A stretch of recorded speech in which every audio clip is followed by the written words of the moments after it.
One of 5 British players in the field, and by far the biggest chance of a British success in this year's World Championship. Now he's up against one of the home contingent, Khaled AL-OTAIBI, who's one of 12 players from Saudi Arabia in the field. In terms of the size of each country's contingent, that's second only to the Philippines, who have 17.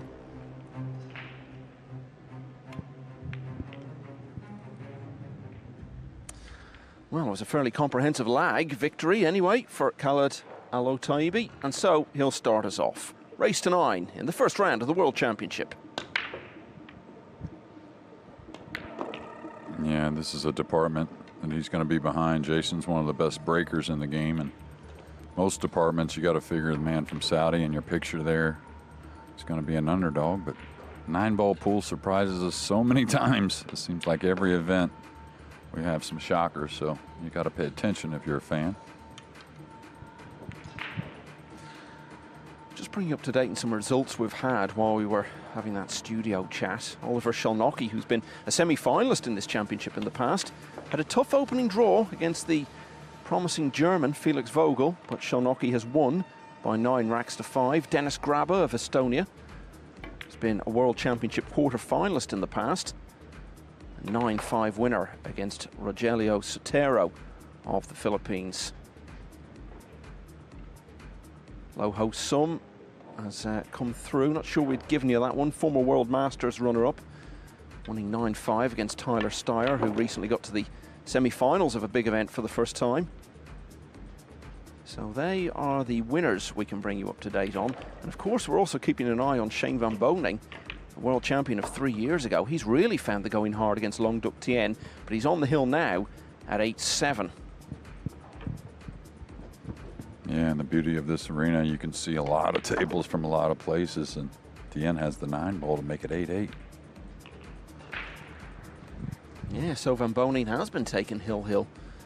Just a reminder, if you're not familiar with it, it is a double elimination format, so even if Van Boning loses that last rack, the champion of 2022 wouldn't be out of the championship, but he'd have to go to the loser's side, and of course that creates pitfalls further down the line, even if you get through it. So a potentially very big story emerging there. Well, AL-OTAIBI got the break here, but it's not going to do much good in the end, it seems.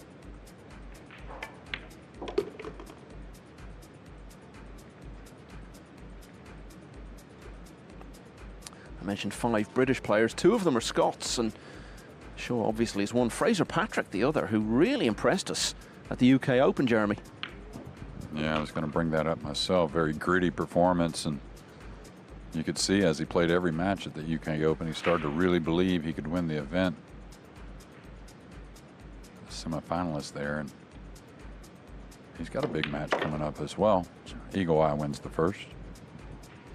Yeah, Fraser Patrick has to play Jeffrey Rodda, one of the best of the Philippines players. That one is on a little later tonight. The 3 English players, Chris Melling, Imran Majid and Elliot Sanderson, they all play tomorrow. So this is the format, 128 players here. 64 got in off the rankings. The other 64, combination of qualifiers, wild cards and so on. And each of the seeds faces one of the others in round 1. You've got to win 2 matches to get through to single elimination, but you get 3 goes at it. So you either win your first 2 matches and go through undefeated, or if you get beaten, you go over to the loser's side. And the earlier you go out of that, the more the earlier you go over to the loser's side, the more matches you then have to win to get through it. So 64 players will advance to the single elimination phase, and then it's frenetic stuff really, because it's 1 match in every session all the way to the end. And the final will be a race to 15, and all the way to the last rack last year. Fedor Gorst seen off Ekland Kachi. Gorst has already won this evening. Shaw off to a good start, and this is our first look at his break.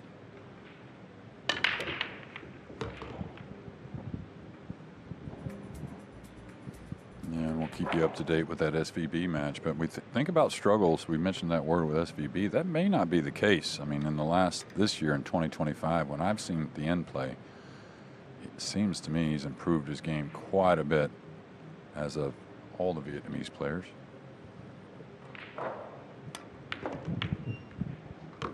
36 years of age now, Jason Shaw.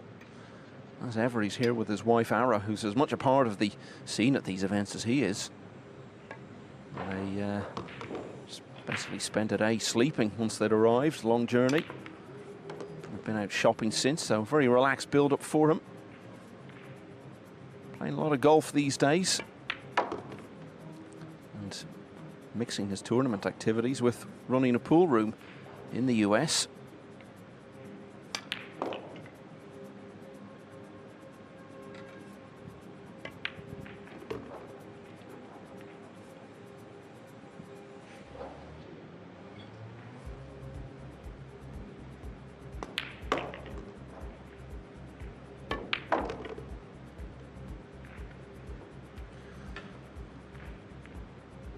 So closing in on a very swift 2-0 lead, and when he's in his stride, he tends to be one of the faster players. Obviously a big favourite to win this match against the invited player from Saudi. So when you combine those two things, this could end up being quite a short contest. It certainly hasn't taken long to get to 2-0, if that is to be the case.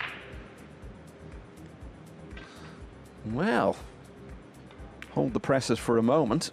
He's come a little shy on the 9 here.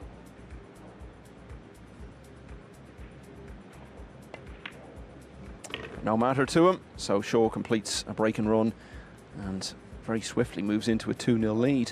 You know, he's won the US Open, he's won a big tournament in Asia, one of the big new events, the Hanoi Open.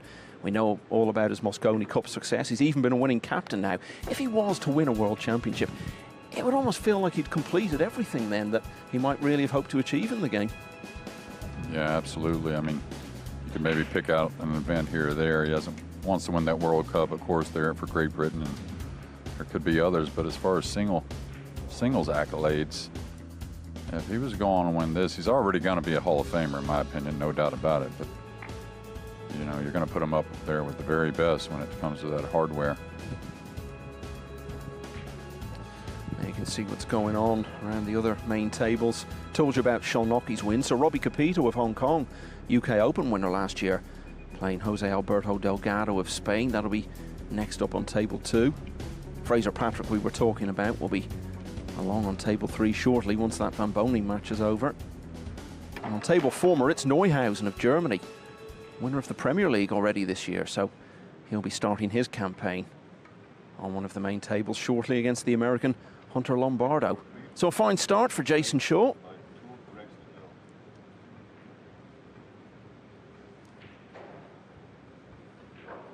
He breaks again in rack 3. Well, 9's gone in, but unfortunately for him, so is the cue ball.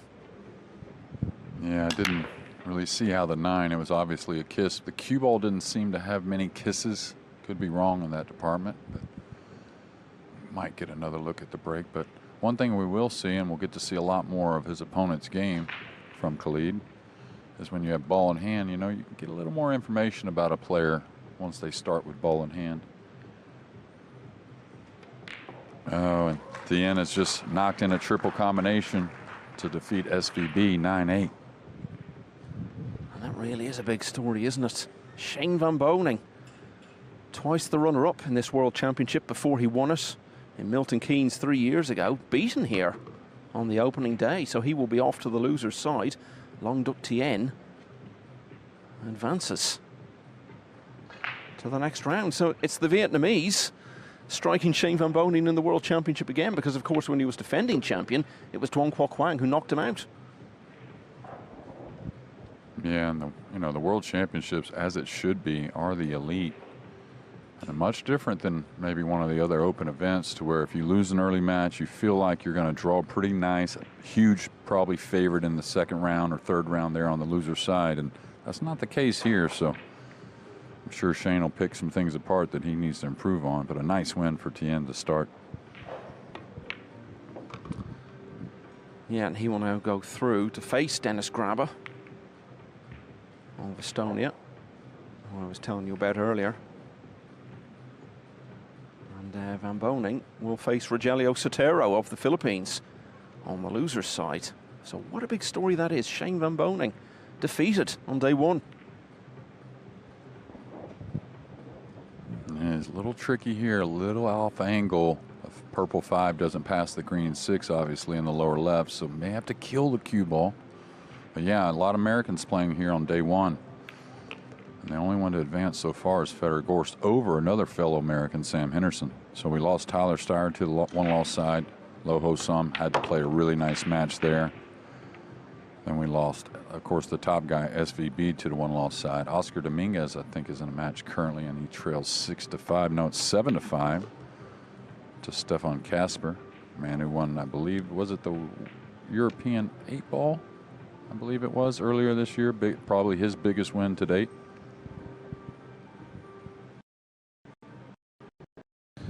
Yeah, and another well-known name, Wojciech Szewczuk, semi-finalist last year, but level at 7-all with Fu Che Wei. That one going on right in front of us here.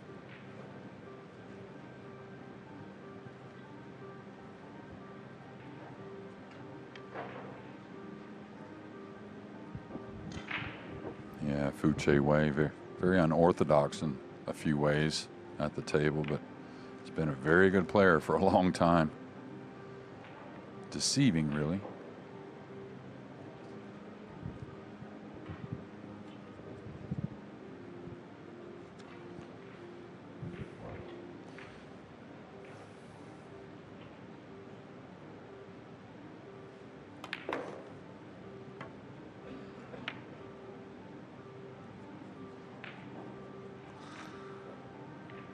AL-OTAIBI played in the championship last year, and the draw could have been kinder to him. He faced Chang Yu-Lung in the first round, gave him a good contest, lost 9-4, went over to the loser's side and had to face the only man who's been in the final of this championship 4 times, the 2-time winner, Albin Ocean. Managed to get a couple of racks off him, but went down 9-2.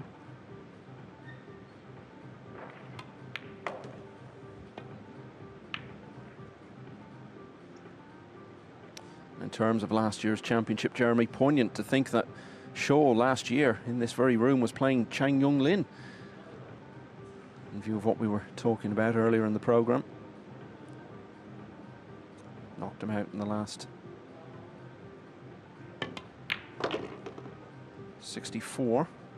Sorry, apologies. That was, of course, was at the. That was in a more recent tournament. Shaw played Chang. It was the UK Open, actually, wasn't it? He played Chang Yung Lin. Yes, yes. But still, point I'm making, remarkable to think as recently as that he was in one of these arenas.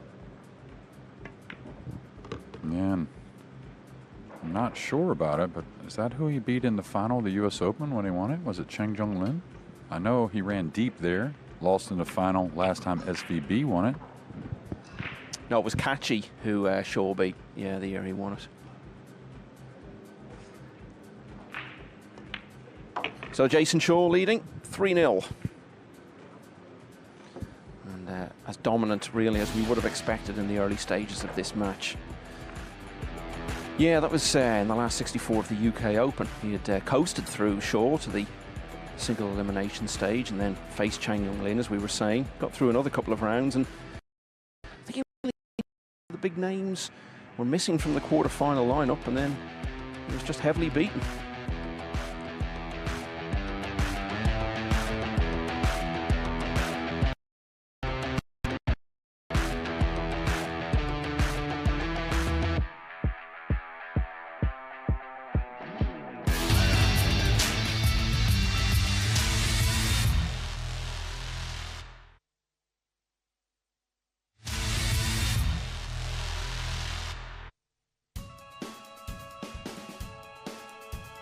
To the opening night of this World Championship, and Jason Shaw of Scotland is off to a fine start against Khaled AL-OTAIBI of the host nation Saudi Arabia. Shaw leading 3-0.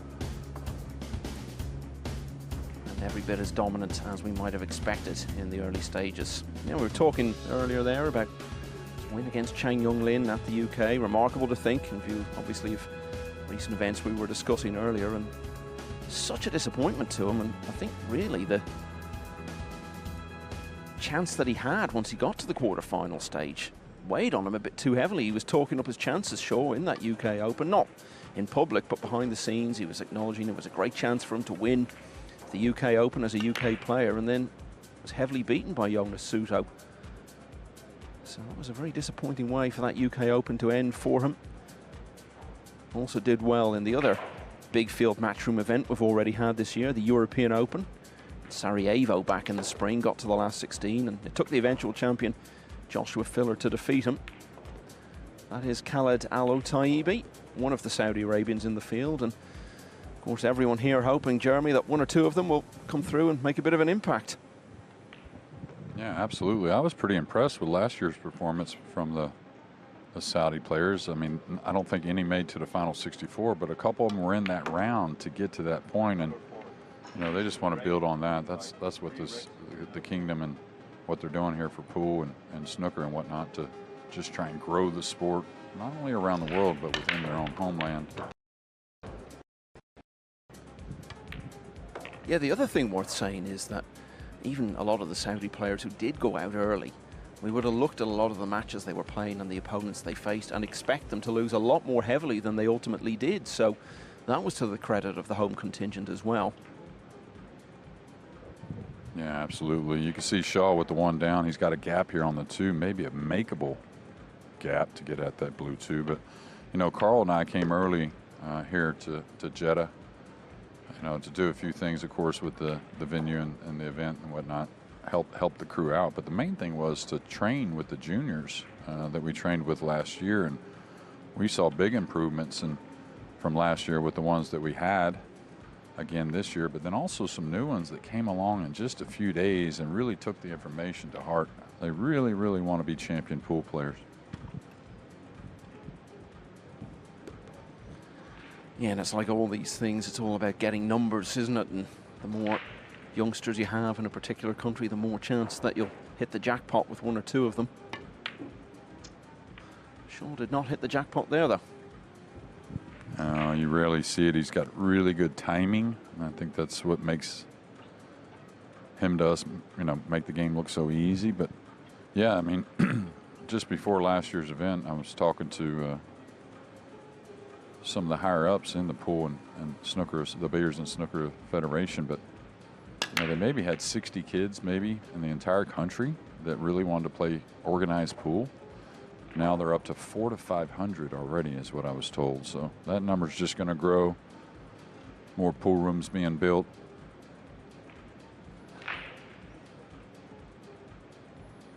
Hadn't had a lot of table time just yet, Khalid, but he's going to attack when he can, and why wouldn't he? Shaw may have to elevate the cue stick here. I don't believe the pink passes the purple 5. So that pink is the 4, so he'll have to play off the red 3 to get to the 4.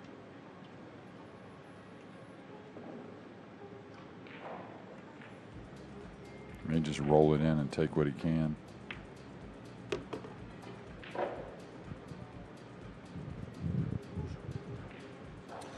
Talked about his exploits at the UK Open recently. In this tournament last year, he had a very tough start. Had to beat Jeffrey Rodder and Johan Chua just to get through to single elimination. And once there, he beat Mustafa Alnar. Of course, had defeated Fedor Gorst earlier in the tournament, but then lost to David O'Cady in the last 32. And as I was saying, he's gone out at that stage the last 3 years. He's only once been beyond the last 32 of the World Championship, and that was 9 years ago. It's the eventual champion of that year, actually, Albin Ocean, who beat him in the quarters.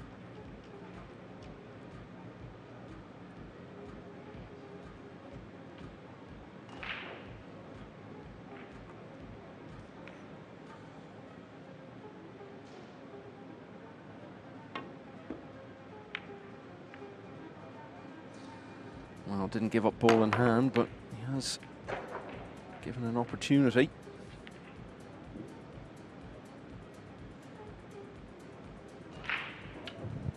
Yeah, difficult layout though. He's stretched here. He's got a stun across.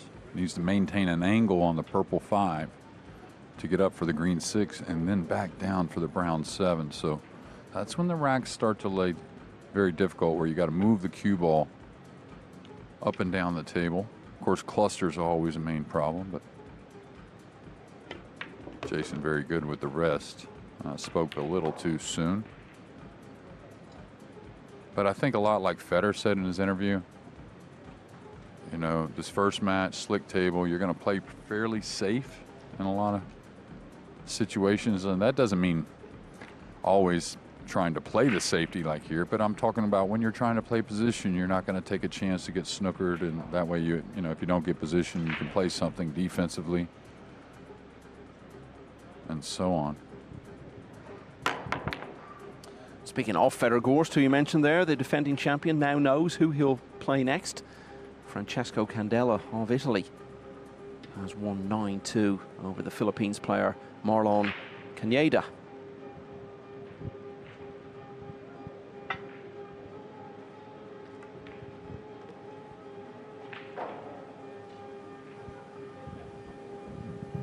Yeah, he could kick behind this, could shave it, and come back behind the 6-9. I kind of like that myself, especially with the 8 there. If you kick behind it and send it up table, if you don't get the snooker, Jason's going to play a snooker back behind the 6-9. So we'll see.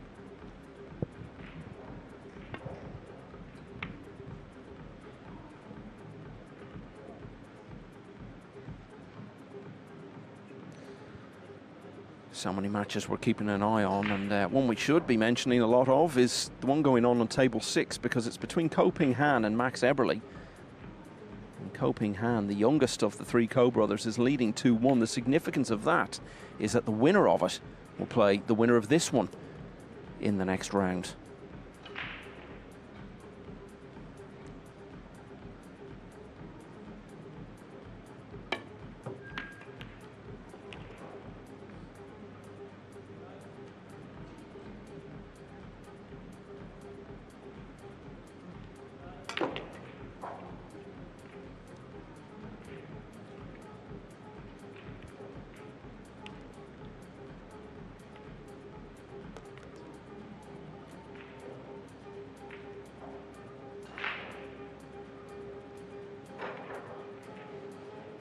One thing you would say, Jeremy, I don't know about you, but it doesn't look to me like AL-OTAIBI, despite the golfing experience, is phased by being out there on the main table. There's been no signs that he's in any way overwhelmed by all that, which is a good sign.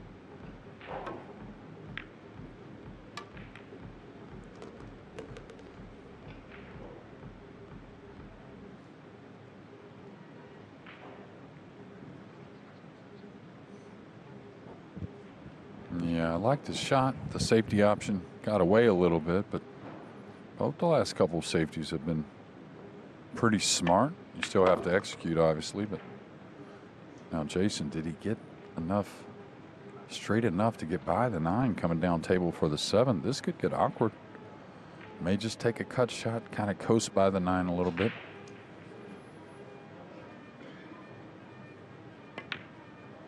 He kind of stun followed it. Really nice.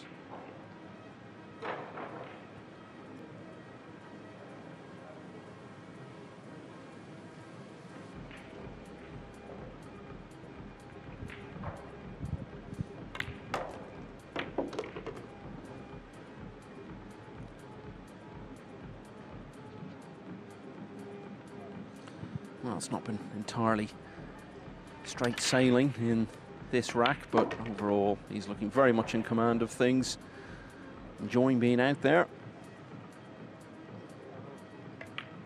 And now already almost halfway to victory, Jason Shaw leads 4-0. Now let's look at some other matches going on, because Minuk Ha of South Korea has just beaten the American Lucas Fracasso Werner, a player who's made a habit of doing well in some of the smaller ranking events in recent years. That one has finished 9-5, so Fracasso Werner off to the loser's side.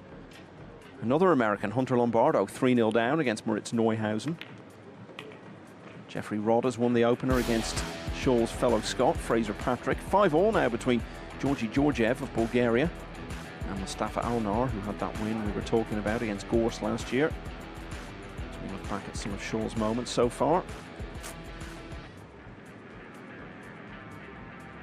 Pito and Jose Alberto Delgado level at 1-all. Petri Mäkinen, who got to the semi-finals of that UK Open that Capito won last year, has a 6-5 lead over Poland's Simon Kural. Torsten Homan, twice a winner of this championship, the first of them, well, some 22 years ago now, leading Mohamed AL-OTAIBI 4-0, and Wojciech Szczewczyk, semi-finalist 12 months ago, on the hill now at 8-7 against Fu Wei. Oscar Dominguez trailing 7-6 against Stefan Kasper of Germany. Ralph Souquet, another German who's won this title in the past, level with Su Jian at 7-all. Mario He, who's been a semi-finalist in the World Championship, trailing 3-0 to Marco Teucher. Tell us about this break then, Jay. Oh, when we came out with the new rule of the break box and, of course, the 9 on the spot, players had to, really experiment and figure out what works for them. And there's many different ways to do it. I think FSR is the one who found it first and dominated for some 18 months, it seems. But Shaw pulls the cue ball a little more inward. Feels like he can hit a little more speed on the rack at times. And it's very consistent with the one down. So that's why we always consider him a threat, not just to how good he is, but you got to have a good break to win these events. And he certainly has one. You don't want to take your opponent for granted, obviously, but does it get to a stage in a match like this where he's so comfortable and he's so much on top that it almost becomes something he sees as a workout on the table and a chance to be out in the main arena and just get himself going again? Does it move past the point where he's even really thinking about winning the match because he's in this position? Well, what I equate it to is, I've rarely ever practiced with another person. I did spar occasionally, but I'd practice with some friends that were lesser players, and I would play super serious because I was preparing for an event. And I think it's the same here. We all know he's a huge favorite, but he's got to think of future matches to not only feel good about the stroke, but get that mental game intact because, if anything's ever going to hold Jason back, it's the mental game at times.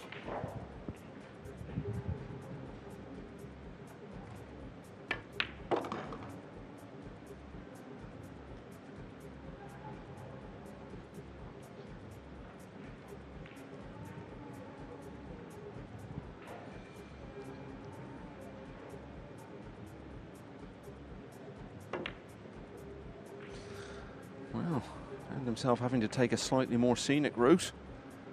And he's come unstuck there.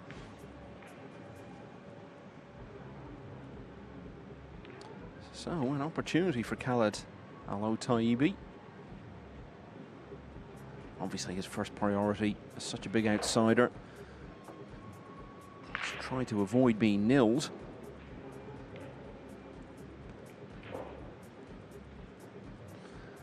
And this is testing.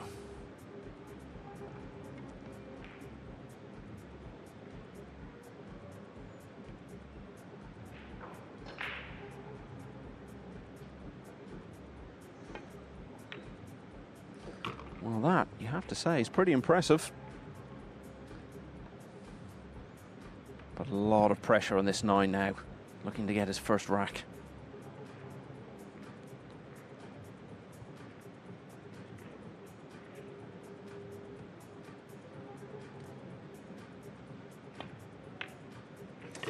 Well, didn't want to waste the good shot he'd played on the 8. He produced another decent one on the 9. So looked for all the world as though Shaw was going to run out from the break there and go 5-0 up. But missed the 8, and AL-OTAIBI still had a bit to do, but he's done it. So he has at least averted any possibility of a whitewash. Shaw's lead trimmed to 4-1.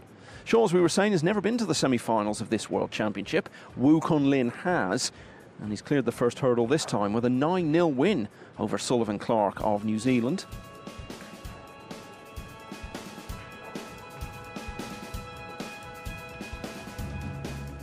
Hunter Lombardo has broken his duck against Moritz Neuhausen, as we just look at the winning 9 there again.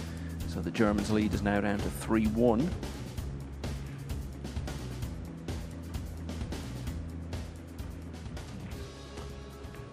And I believe, in fact, I can now confirm that Wojciech Szczewczyk, a semi-finalist last year, has beaten Fu Wei by 9 racks to 7. And at the moment looks likely to face two-time champion Torsten Homan, who's now 5-0 up on Mohamed AL-OTAIBI. So AL-OTAIBI has only had one break so far in the match. It was the first shot of the match. Didn't make anything from it. Here comes his next attempt.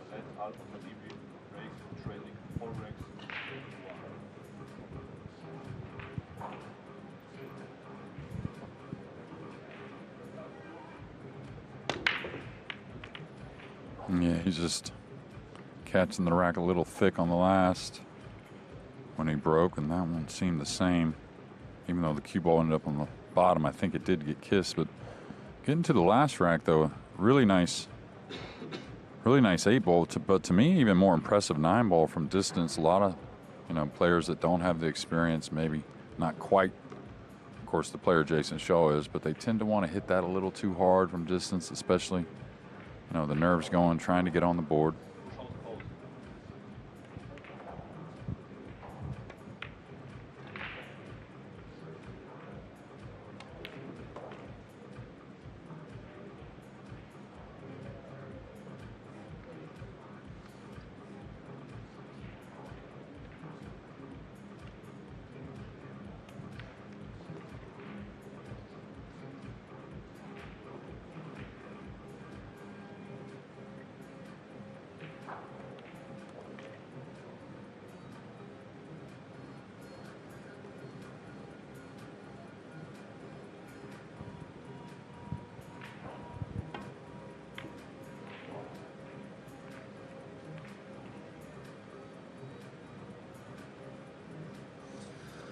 One thing that may help Shaw in terms of trying to improve on that World Championship record, Jeremy, is in the year. We had it in the spring in 22 and 23, and then it moved to June last year. Now it's July, and he always seems to play better as the year goes on. His best results always seem to be in the second half of the year. So,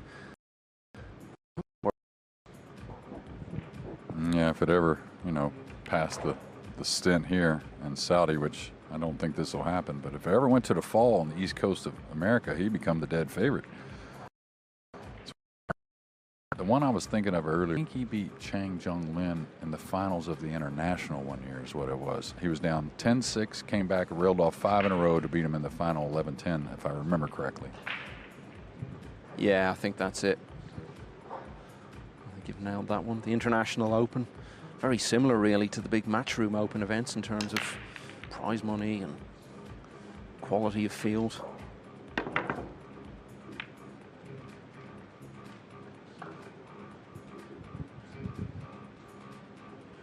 And thoughts on Buddy Hall as well, Jeremy, another one we've lost in recent times. Oh, it's so ironic you bring that up. Of course, Buddy being one of the absolute greatest to ever do it. Many of these guys in this room really unfortunate they never got to see him play when in his prime. But ironically, a lot of us, we used to call Chang Jung Lin the Asian Buddy Hall, just because Buddy was so renowned with his cue ball, how good the cue ball and this pattern play, and Chang was the same. Both true champions of this sport. So when you talk about guys like Buddy Hall and other names of that era, you just realize how much history there is for the game in your country.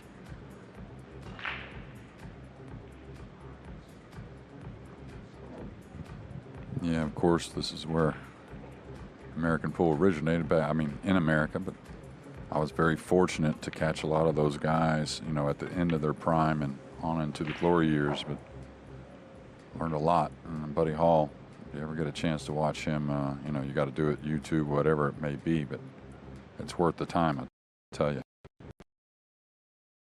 Sad times recently. Meanwhile, back in this rack, both some misses early on. To kick out of this and just get any sort of contact at all you would feel on the one, but wasn't able to do it. So Khaled AL-OTAIBI, who only about 5 or 6 minutes ago looked to be on the brink of going 5-0 down, he's got a chance here if he can hold himself together to get back to only a couple behind at 4-2.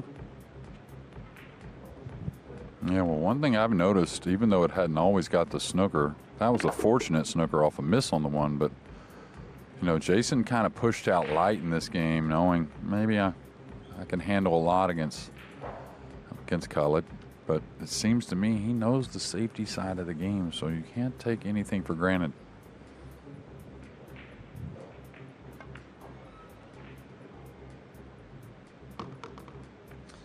we said, he did well to pot the 8 and the 9 when he got the unexpected chance at the end of rack 5, but that's the sort of thing the game of 9-ball can throw up.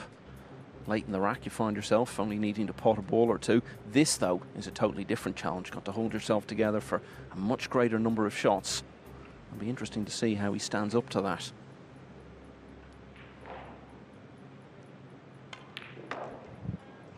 Yeah, he got a friendly little bump on that last shot, opening the pink 4. So maybe draw into the green 6 here off the 3. Oh, he's playing for the gap. So that's a pretty confident shot to come up into that position there. So try to keep the game as simple as you can. He's in a pretty good spot here. Close quarters on the pink. Bit of an angle, but should be able to kill the cue ball.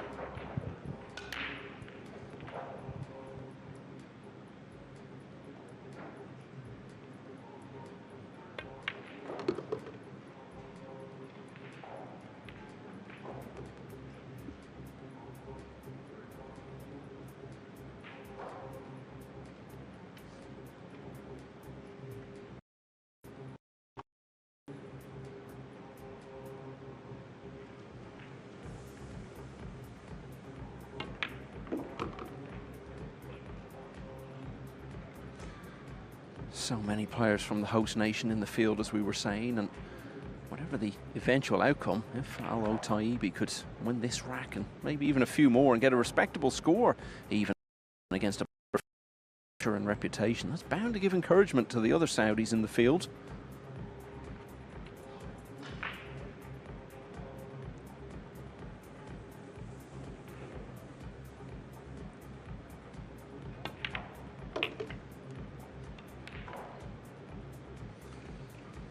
He's holding himself together pretty well at the moment, and really, you would have to say he'd be pretty disappointed not to see out the rack from here.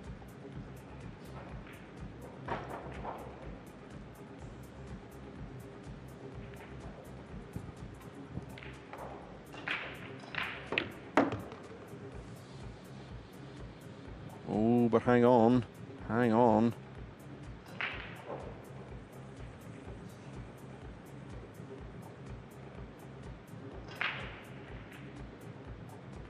Well, if you could until now and offer him the chance to take it again, maybe the shot we've just seen.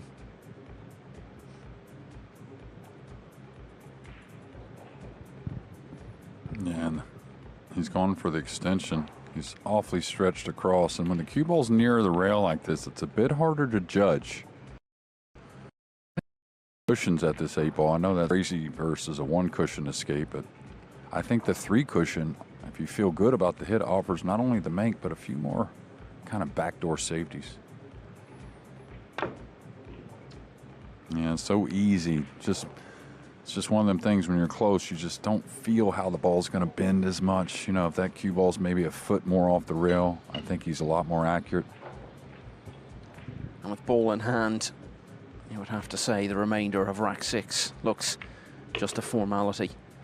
So Khaled AL-OTAIBI won a rack that he looked for all the world like he was going to lose, but it's the other way round in this one. So instead of closing to a couple behind, he trails by 4 again. Shaw pots 8 and 9 to lead 5-1.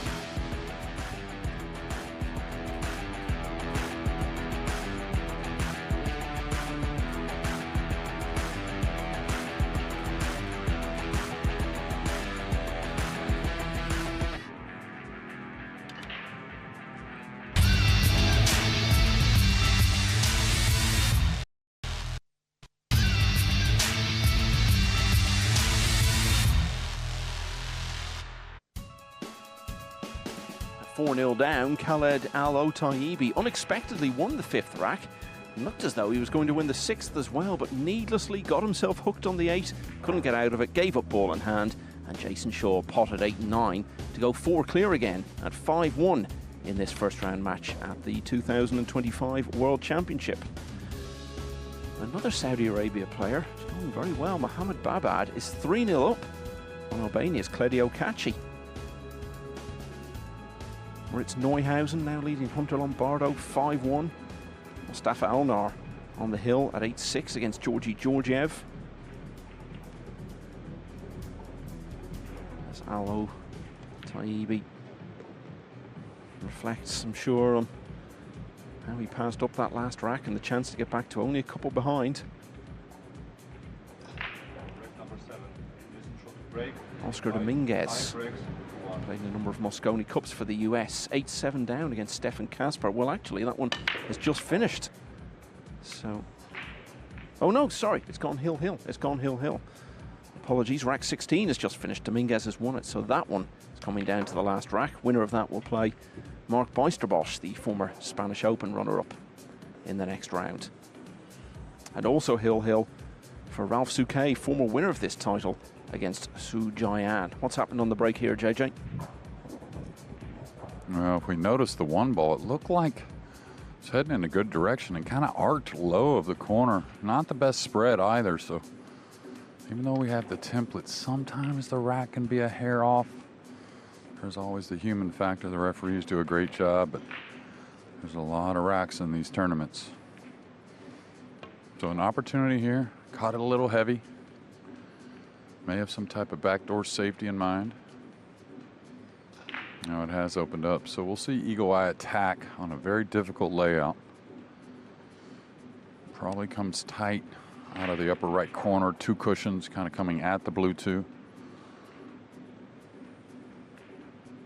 And this is a perfect type of shot. Now this match, I think he feels pretty comfortable about the outcome, but it's the type of shot that you're going to try and play some shape, but hopefully not get snookered doing so.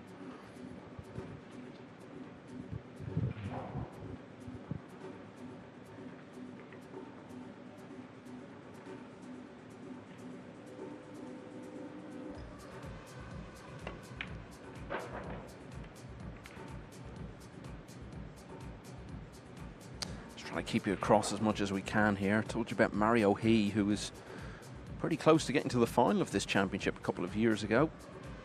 It's 3-0 down early on against Dutchman Marco Teutjer, but he's got a couple back now, so only trailing by one at 3-2. Winner of that to play another former world semi-finalist, Wu Kunlin. In fact, Wu Kunlin against Mario He could have been the final of the championship 2 years ago if they'd both come through their semis. Yeah, and this 8-8 match is right in front of us. You can't see it, but we can. Oscar Dominguez has a chance for a break and run to end. That's how you want to do it. Of course, we'll keep you updated. Good luck hitting this ball. He's going to have to arc the cue ball, it looks like. Maybe go a little past the middle diamond, elevate the cue with a hair of right English to try and straighten out the cue ball. This is at all. You don't really give it time for the English to grab to get at.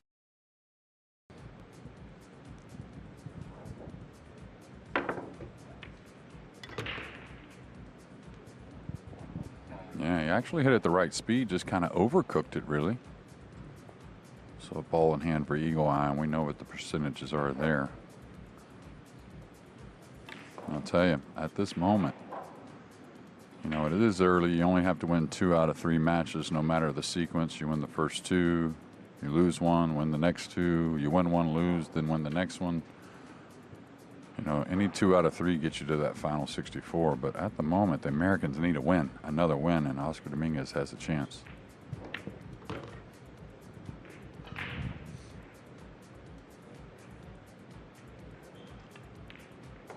Yeah, the surprise defeat for Shane Van Bonen earlier. I know he's someone who you talk to a lot, and he likes to use you as a kind of a sounding board in the big events. Of course, you were very much in his corner when he won this 3 years ago. Do you think after a defeat like that he'll want to talk about it? Is he more of a mind perhaps to go off and try and think about things himself before he plays his first match on the loser's side? Well, I saw him last week in Iowa, and he won both events there and played very well to do so. Of course, he's very comfortable, not quite the field of the World Championships, but, you know, probably just stick by himself a little bit tonight, you know, try and get that rest. He's got 2 more matches, but again, you're not going to be as big a favorite as you are on the one-loss side as you would be in some other events. So I suspect he'll be in here as early as he can to start hitting balls, preparing for a couple wins.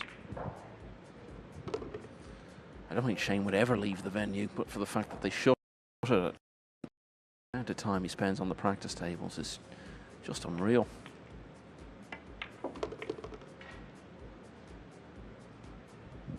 And of course, that's one of the stream tables, but you kind of wonder what happened in that match. He was down 3-0 to start, came back, got the lead mid-match, seemed like he was keeping the lead, and then lost, I think, 3 out of the last 4 games to lose the match. So he'll know as well as we do, and he'll know how to make those adjustments.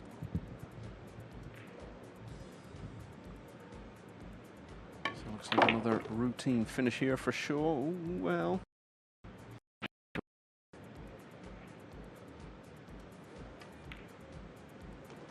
So this will be the biggest gap between the players yet. 5 racks in it now, and Shaw is already just 3 away from victory. He now leads 6-1. Jani Oski of Finland, a player I know you rate very highly, Jeremy, and are expecting big things from him. He's won the first couple of racks against Hussein Ali Yaqub. Yeah, Uski, I think what I love about him, and I think he would agree, maybe not the most talented out of the bunch here in the room. Got some talent, obviously. You can't play the way he does. But he's such a guy that keeps grinding and trying to improve, and, you know, got on that World Cup team for Finland and shined pretty well, I thought, overall, considering the situations. Now, he's been a little quiet the last year and a half or so, but, you know, that's how this game is. It's very touchy. Doesn't take much. And I can also tell you it looks increasingly likely now that American Max Eberle will be the next opponent for the winner of this match, but still some way to go. He's leading 5-2 against Ko Ping Han, and you're talking about the Americans needing a win. That will be a decent one for the American contingent to get, because Ko Ping Han, one of the most steadily improving players of the last year or two.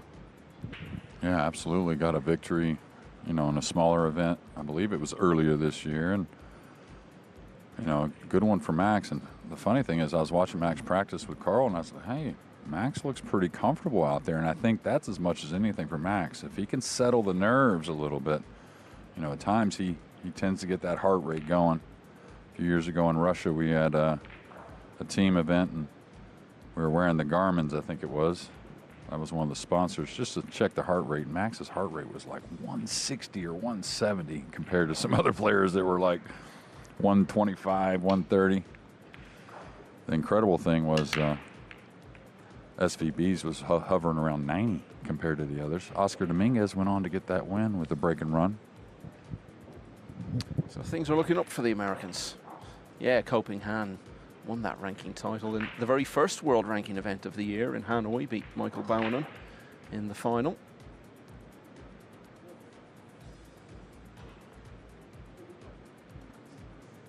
Anton Raga, player who did very well in this championship last year, playing one of the Saudis, Fahad Al-Dayan. It's 1-1 at the moment.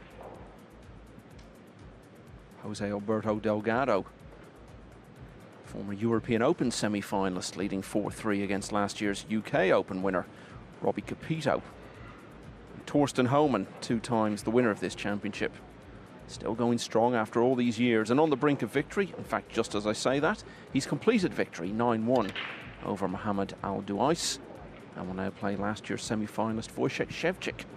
Already you can see a few of the matchups for the next round being formed, and some quality ones in there. Not really sure at the length of this delay.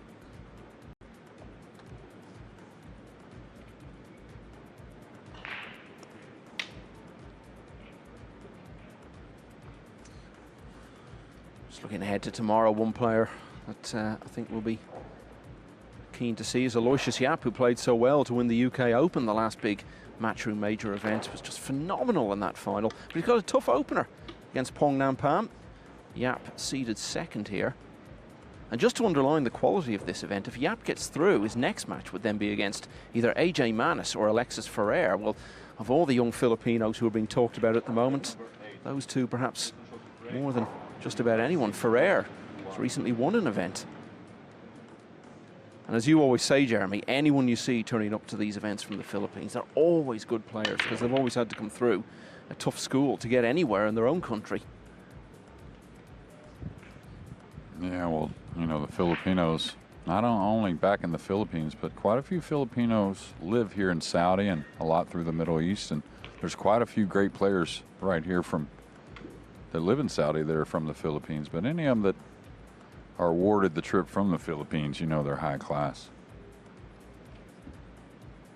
Yeah, the ball's not breaking very well. You can see the dry break stat there. 3 for Shaw, 2 for Khalid. You'd say, how's he have 2? He won the lag, so he got to open the match. Push out here, and if you're new to 9-ball pool, the push out is only after the break, whether you're the breaker on a ball made or the incoming player off a dry break. That's the only time you have the option to declare a push out and then move the cue ball anywhere you want. And the incoming player has the option to take the shot or pass it back. Looks like this is just one you want to roll at, kind of push through on the one, trying to use the 7.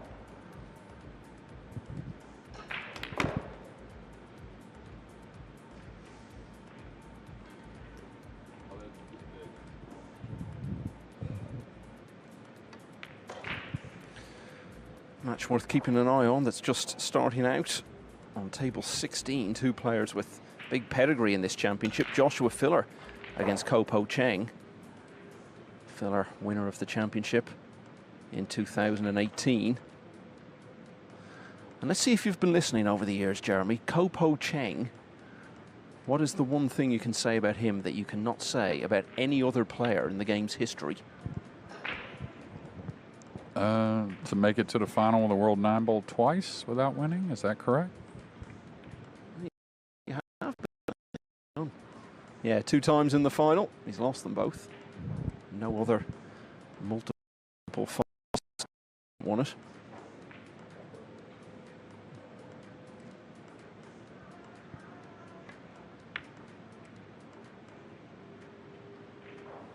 Of course, that only became a thing a few years ago because Shane Van Boening had been in 2 finals and lost them both.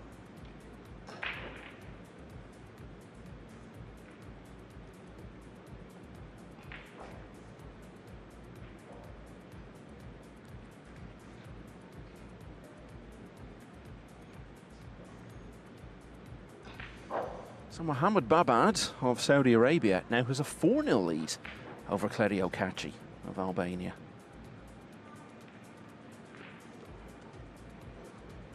In many respects, if Kachi was to lose that match, the younger of the 2 Kachi brothers, that would almost be a bigger eyebrow raiser than Van Boning's defeat.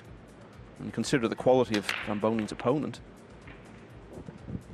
Yeah, I'd say 100%. Of course, Saudi trying to grow their pool games here in the kingdom, so we don't always know the caliber of all the Saudi players in some of these home countries.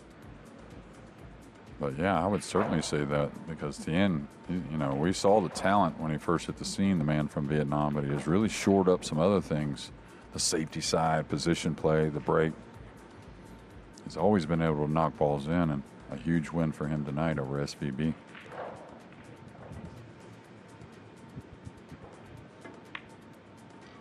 Yeah, and Claudio Kachi is increasingly being known in his own right. He's done well in a number of these big matchroom events, and just last month he won one of the smaller world ranking tournaments in Bucharest and beat no less a figure than Joshua Filler in the final. So that is a really big story potentially developing there out on table 15.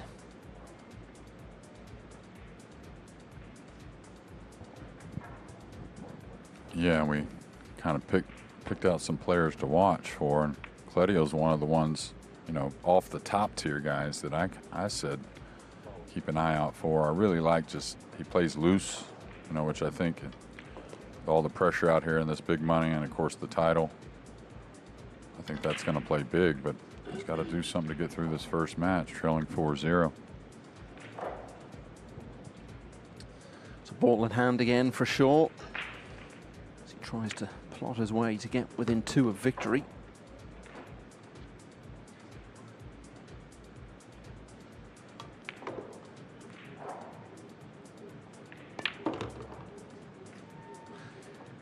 His record actually in matchroom events is surprising. Sure, you would have to say. Obviously he won in Hanoi, but won the US Open. That was before it was played in the style of one of these big matchroom tournaments. But he excels in the smaller ranking events, and he's particularly dangerous when he gets through to the later stages. He's actually played in 6 finals on the World 9-Ball Tour since the current structure was set up 3.5 years ago, and he's won all of them.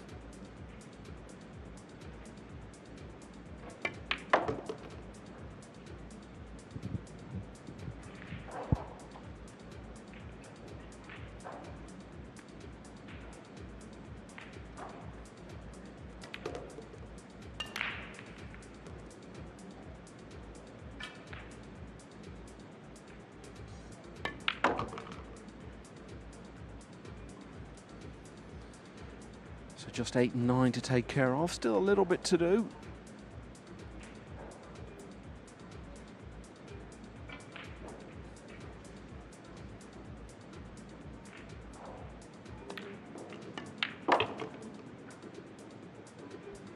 It should be no problem now. So looks like it's going to be 3 in a row for Jason Shaw.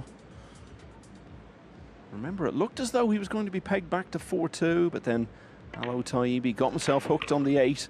Shaw ended up winning that rack to lead 5-1, and he's added 2 more since. Another 2, and he will be through to the next round. It's now 7-1 to the Glaswegian.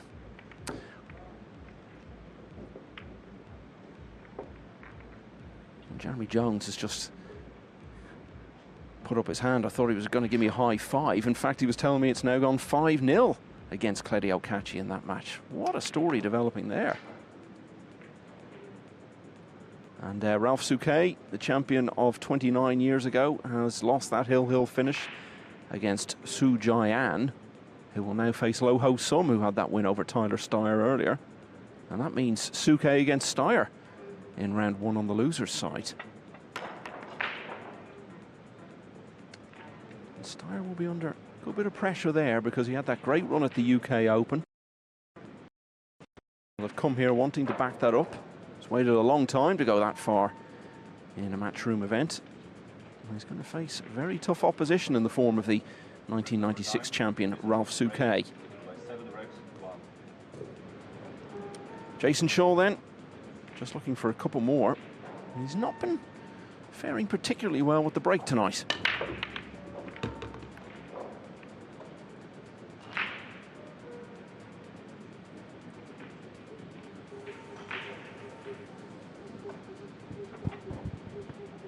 Yeah, really odd. We've seen that same 3 to 4 5-ball grouping right there, where that the 3, the pink 4, 9, and 8 are. Now he'll shoot at this with the 2 hanging. Try to figure out some type of way to play rail first. I kind of like the top cushion a little bit. Looks like the 2's a little above the pocket, just a hair, and so you may have to bend this off the top rail and may shoot with a bit of speed. Got to have a little speed on it. Top English will open even if you put some right check. Oh, he held it up nicely. Gonna have to show us another on the red 3. Just one more result to bring you. Mustafa Al-Nar, who had that fine win over Federgors last year, has made a winning start here. 9-7 against Georgi Georgiev, the Bulgarian, who was a ranking tournament winner not so long ago.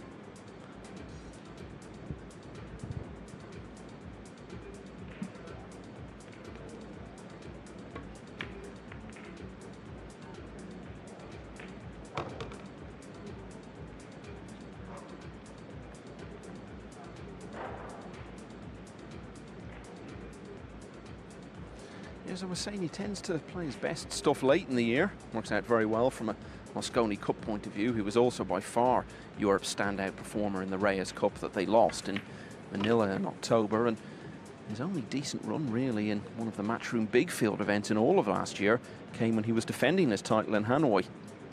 Got to the quarterfinals there. Looked for all the world like he was going to go further.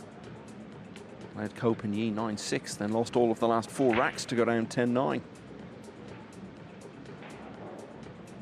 Had a lot of in the big matchroom events in the early part of last year. Did get to the semis of the World Masters, which they've only got to win a couple of matches to get there, although They're obviously all going to be against strong opponents.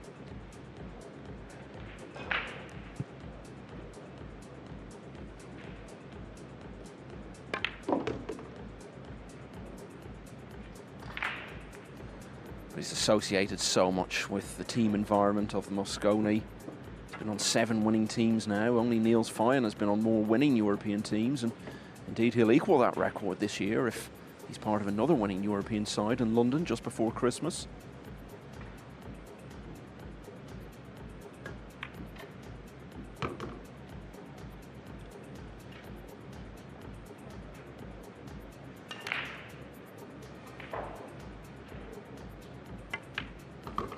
I think it's an entirely realistic possibility he'll get the 3 more Mosconi Cup wins he needs to overtake Earl Strickland and Johnny Archer in terms of the record for the most Mosconi Cup wins as part of a winning team, that is, for any player. That'll be quite something to overtake those guys.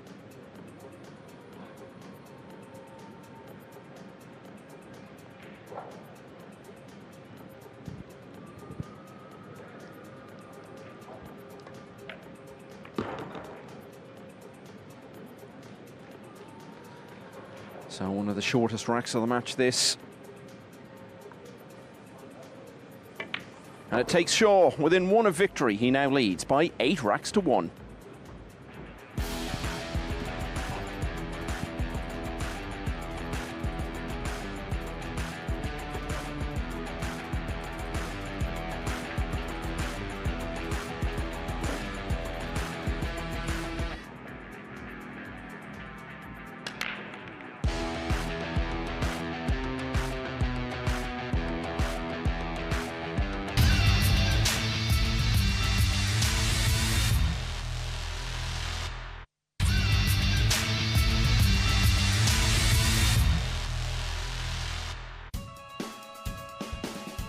This match by winning 4 racks in a row. He's just done the same thing again, and that's why he leads 8-1 and is breaking on the hill against Khaled AL-OTAIBI of Saudi Arabia in this first round match.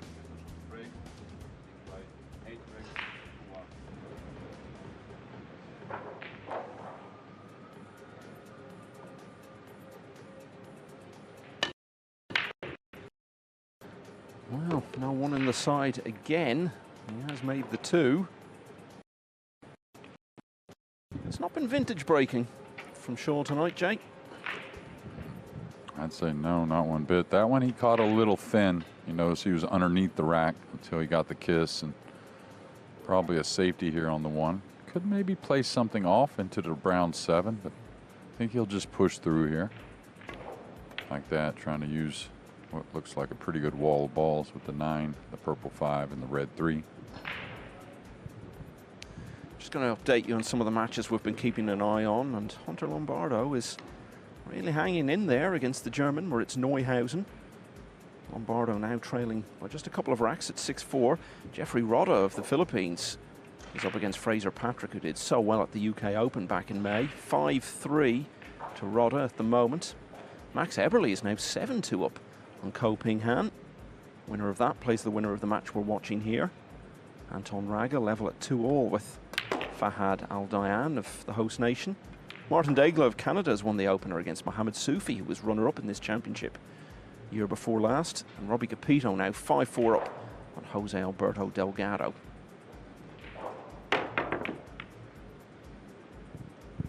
Another player just starting his campaign, Naoki Oi, semi-finalist in this World Championship 13 years ago.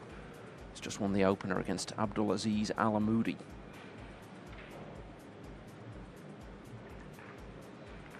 Mario Hees got back into it a bit, but behind against Marco Teucher. Only by a single rack now, though, at 5-4.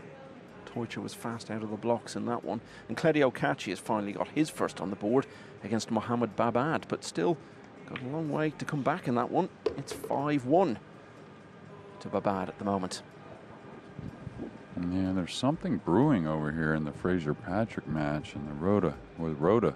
I'm not sure what it is, but there's even a few fans that got involved talking about some situation. We'll try and figure it out if we can before this match is over, but now they're having a discussion with the head referee, Marcel.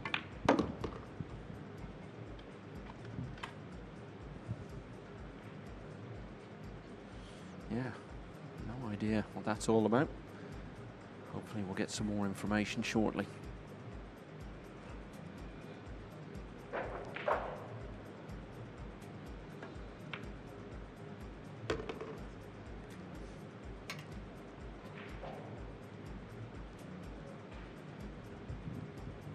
This really looks like the shot to end the match. There'll be 3 more to clean up, though. But if he gets this down and gets back past the 9, kind of let up on a stroke there.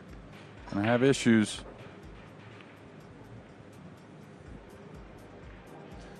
Seen a couple of racks in this match already with unexpected late twists. This is another one.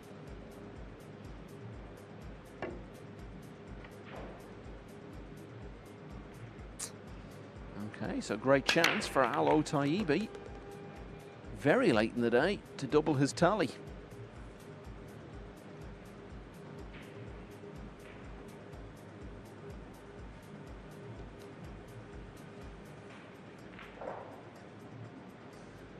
Yeah, well, that Fraser Patrick Jeffrey Rodder scenario, it looks like both players have left the arena temporarily, so let's see what we can find out about that. Meanwhile, back here, AL-OTAIBI just needed 2 balls to win the 1 rack he has won, which was the 6th. Needs 3 this time. 1 of them safely deposited, but still wouldn't take this as guaranteed just yet.